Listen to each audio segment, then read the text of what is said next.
everyone! I decided to do a different type of video today. This will be my first ever list video with commentary. I wanted to focus on the anime version of Kodocha in particular, and discuss what I would change to make it even better. This video is just my opinion, and feel free to let me know in the comments if you agree or disagree with my list, or mention something else that I didn't bring up. I hope you enjoy this new style of video. Here is my top 5 changes that I would make to the Kodocha anime. Number 5. At the beginning of the middle school arc, Sana and Fuka hit it off immediately and become best friends within hours of meeting each other. The two find that they are very much alike, and both girls are very outgoing and energetic, as well as a little hot-headed sometimes.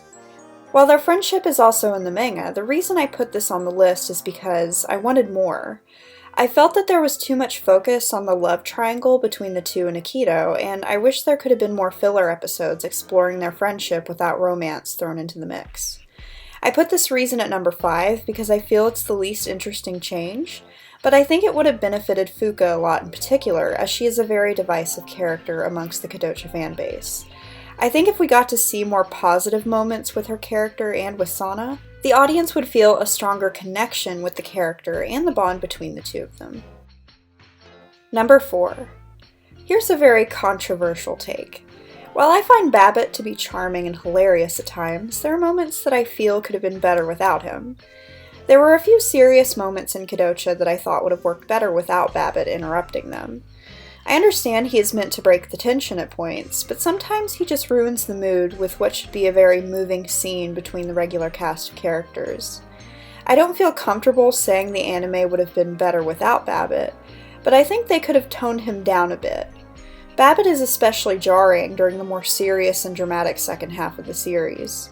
In the beginning, Babbitt feels more at home, but as the main characters are growing into middle school and getting into their early teens, Babbitt feels out of place as the tone of the series is shifting more towards romance and teen drama.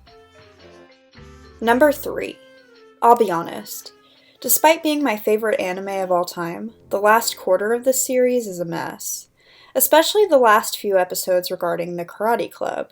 And it seems the anime created a discount Kazuyuki scenario with a different kid who is struggling with depression and finding his purpose in life. This final arc in the series really dumbed down the anime, in my opinion. It just felt wrong ending it like this. It also didn't carry the same weight as the manga when it came to the storyline about Akito and his teacher Sengoku. The anime didn't convey how brutal Sengoku acted towards Akito, and it all felt so trivial. Maybe the anime team felt the source material was too much for television, since Akito gets stabbed in the arm and almost dies, and as mentioned before, his teacher was physically abusive, and that might have been too extreme. However, I just didn't think that was the case. I think the anime team wanted to take creative liberties with the source material and make their own thing, but unfortunately it just doesn't work. It feels like a version of the original story, but without any soul or true purpose. Just as the character of Nakao is struggling to find. It's really ironic when you think about it. I wonder if the writers created that character on purpose to convey the feelings of writer's block. Number 2. Love it or hate it, the New York arc gives us more background into the origins of Natsumi Kimura. While I wouldn't say this is necessarily a bad arc, I do feel that it was excessive and tedious at points. I liked seeing Sana and Natsumi getting closer and having them start to date, and it made things more interesting once they returned to Japan. However, there were too many episodes where they were in New York, meaning too much time away from the other main characters, such as Akito and Fuka. We have Sana, Natsumi, Rei, and even Misako, but everyone else is absent during this stretch of episodes. What makes Kodocha special is the interactions between all of the main cast, and taking Akito out of the equation especially, and making a character that is basically an American Akito clone just didn't work. For me, I really wanted to grow attached to the New York characters in the same way that I did the main characters in Japan, but everything about this arc barely works. If it would have been shorter, then it probably would have been a good filler arc. Number 1. I think most Kodocha fans could have guessed this anime arc was going to be number 1 on the list. So where do I even begin? I must admit, the first time I watched this arc without having read the manga yet, it didn't bother me as much as it does now. There were moments in it that made me uncomfortable, and the more I thought about this arc, the worse it got. Sure, it was interesting to get more insight on Sana's father, but the way the anime handles this just doesn't work. It feels forced and honestly unsettling, especially with the manga for context.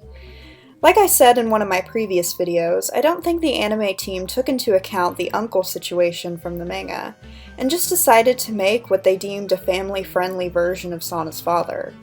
It just doesn't work, as it feels like we are back to how Sana acted with Rei, and while this arc gives us some nice moments between Sana and Akito, it's still frustrating to watch as it feels Sana learned nothing from her experience with Rei earlier in the series. I don't want to go too much into detail in this video, as I want to make a video really breaking down the Takashi arc, and why it's so unnecessary and uncomfortable, but as for this arc, I would have honestly cut it completely, considering what is said about Sana's father in the source material.